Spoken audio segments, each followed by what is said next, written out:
हमारे यहाँ के मुखिया जी हैं और भाइयों और बहनों, आज हम लोग यहाँ तनिक खेती तो करते ही हैं, तो आज हम लोग ना उससे अलग थोड़ा प्राकृतिक खेती के बारे में बात करने वाले हैं। जो होता है आप उसी का इस्तेमाल करके आप अपने कीड़े को मार सकते हैं, अपने खेत को उपजाऊ बना सकते हैं। तो आज उसी के बारे में हम लोग बात करने आए हैं। तो इसमें बहुत सारा लाभ है जो कि इसमें दिया हुआ है। देखिए आप बताते हैं प्राकृतिक खेती के बारे में, ठीक है। तो प्राकृतिक खेती ऐसा है कि अभी हम लोग क्या करें, यूरिया खाद डाल रहे हैं, डीएपी खाद डाल रहे हैं। उससे क्या होता है, कुछ साल के बाद जो हमारा खेत है थोड़ा बंजर टाइप हो जाता है, ज़्यादा खाद डालना पड़ता है। पहले इनके वजह से जैसे आपका पैदावार बढ़ाना है तो और ज़्यादा खाद डालना पड़ जा रहा है। तो इससे क्या हो रहा है कि जो मिट्टी होता है, तो मिट्टी में हम लोग का जो भी सूक्ष्म जीवाणु सब है, जैसे केचुआ हो गया, केचुआ सब क्या होता है कि उसको मिल नहीं रहा कुछ भी ठीक आने के लिए। वो तो खाद आप डाल दे रहे हैं, उससे पौधा बढ़ जा रहा है, लेकिन उसको खाने के लिए मिल नहीं रहा। उससे क्या होता है कि जो भी मिट्टी में जितना भी उपजाऊ शक्ति होता है धीरे धीरे कम होता जा रहा है। तो क्या करता है कि जो नेचुरल फार्मिंग है, नेचुरल फार्मिंग के तहत हम इसी को बढ़ाने की कोशिश करते हैं। जो आप यूरिया खाद दे रहे हैं, वो भी जो भी दे रहे हैं खाद, उसको डालने की जरूरत नहीं पड़ेगा। जो सूक्ष्म जीव है उसको कन्वर्ट करते हैं, उसको बदल देते हैं, जो आपका मिट्टी है उसको उपजाऊ में बदल देते हैं। कैसे? हमारे हवा में सबको पता है कि नाइट्रोजन 70% है, उससे भी ज़्यादा है, लेकिन जो मिट्टी है, मिट्टी में तो है ही नहीं। जो हमारे पौधे होते हैं सबसे ज़्यादा उसको यूरिया में डालते हैं। यूरिया डालने के बाद कैसा पौधा हरिया जाता है, चारों तरफ अच्छा हो जाता है। उसको डालना होता है ज़्यादा, नाइट्रोजन ज़्यादा डालना होता है, यूरिया ज़्यादा डालना होता है। जो सूक्ष्म जीव है वो जो हम लोग डालते हैं और प्राकृतिक खेती में कुछ जो हम लोग बनाते हैं सोल्यूशन डालते हैं खेत में, जो होता है सूक्ष्म जीव बढ़ा देता है। सूक्ष्म जीव बढ़ाने से जो हमारे एटमॉस्फेयर में जो भी नाइट्रोजन उसको एब्जॉर्ब करके उसको कन्वर्ट करता है, जिससे प्लांट उसको एब्जॉर्ब कर लेता है, जिससे हमारा जो मिट्टी है उसका उर्वरकता शक्ति बढ़ जाता है। तो इसमें सबसे पहला हम लोग बनाते हैं बीजामृत बनाते हैं और जीवामृत बनाते हैं, फिर घन जीवामृत बनाते हैं, नीमास्त्र बनाते हैं। इससे हम लोग क्या करते हैं, जो भी कीड़ा अगर आपका खेत में लग गया तो हम लोग क्या करते हैं, उसके लिए पेस्टिसाइड जाते दुकान से लेकर आते हैं। लेकिन अब आप चाहेंगे तो अपने घर में खुद से बना सकते हैं कोई भी पेस्टिसाइड। अगर इसे मान के चलिए आपका जो खेत है, खेत में कोई फसल लगा, उसमें अगर कोई रोग लग गया तो आप क्या कीजिएगा, बाहर जाके खरीद के लाइएगा। आपके पास तो आप अपने से इलाज करने के लिए कुछ है नहीं व्यवस्था। तो जो प्राकृतिक खेती है उसमें आप घर से अपने से खुद से बना सकते हैं, कीटाणु को मारने के लिए, रोग को मिटाने के लिए खुद से बना सकते हैं, अपना पैसा बचा सकते हैं, और जो उसका रिजल्ट होगा वो 100% रिजल्ट होगा। जो बनाने की विधि है हमारे मित्र बताएंगे, गणेश कुमार गुप्ता। आप सभी को नमस्कार। और बहुत खुशी हुआ कि यहाँ पे बहुत तरह की खेती होता है दूसरे पंचायत की अपेक्षा।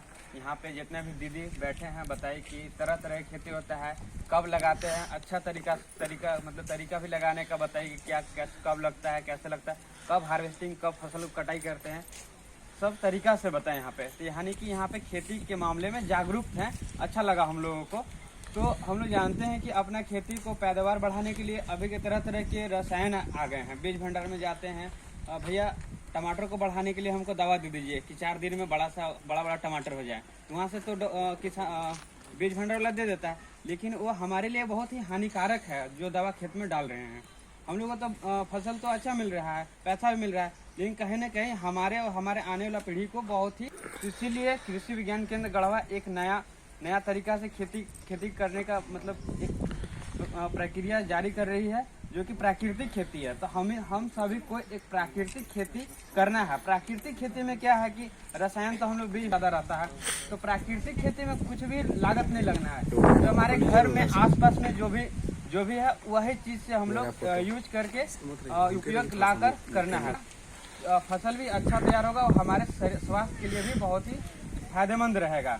तो जैसे जानते हैं कि हम लोग चना लगाते हैं, कुछ चना हम लोग मार्केट में बेच देते हैं, कुछ चना खाने के लिए रख लेते हैं, कुछ चना को रख लेते हैं। एक उदाहरण बता रहे चना को लेकर कि चना को हम अगले साल लगाएंगे, ऐसा होता है ना। चना हो गया और भी कुछ बटरा, मूंग, बराई, कुछ भी हम लोग रख देते हैं, पर रख लेते हैं। अब वो क्या होता है, 1 साल तो हम लोग उसको रखते हैं, सीधा उसको उठा के खेत में डाल देते हैं। तो उसको लगाने के बाद कुछ होता है कि जो हम लोग 5 kg अगर चना लगा रहे खेत में तो लगभग 2 किलो के बराबर निकलता है, बाकी सब खेत में खराब हो जाता है। ऐसा क्या है, हम लोग उसको ट्रीटमेंट उपचार अच्छा से नहीं कर पाते हैं, उसमें कुछ कीड़ा लग जाता है।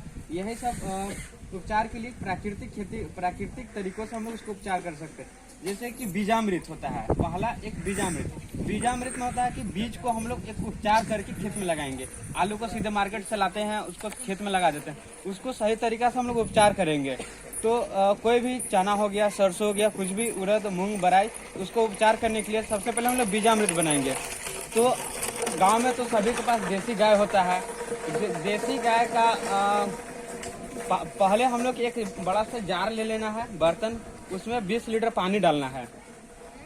उसमें एक जार लेकर 20 लीटर पानी लेना है और उसके बाद उसमें 5 केजी फ्रेश गोबर, 5 केजी ताज़ा गोबर को रख लेना है। और 5 केजी ताज़ा गोबर हो गया, 3 लीटर गोमूत्र हो गया, 20 लीटर पानी में डालेंगे।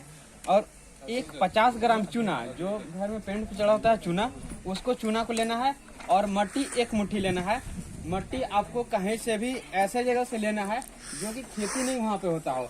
सपोज कि पेड़ है, पेड़ किनारे कोई खेती नहीं करता है तो वहाँ से ले लेना। जहाँ पड़ती जमीन है 5-6 साल से पड़ती, वहाँ से 1 मुट्ठा लेकर, जंगल से भी हम लोग ले लिए, उस ड्राम में डाल देंगे। ड्राम में 20 लीटर पानी लिए हम लोग, 5 किलो ताज़ा गोबर डाल दिए, देसी गाय का होना चाहिए गोबर और गोमूत्र, और 3 लीटर गोमूत्र हम लोग डाल दिए उस पानी में जो हम लोग जार लिए थे।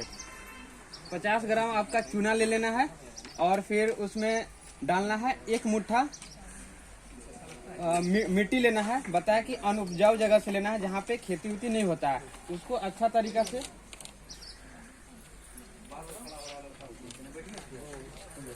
उसको फिर अच्छा से उसमें डालकर और अच्छा से चलाना है सुबह शाम डेली। उसको 7 दिन तक एक जगह रख देना है, स्थिर जगह पे, और ढक के रख देना है। और सुबह हुआ एक बार उसको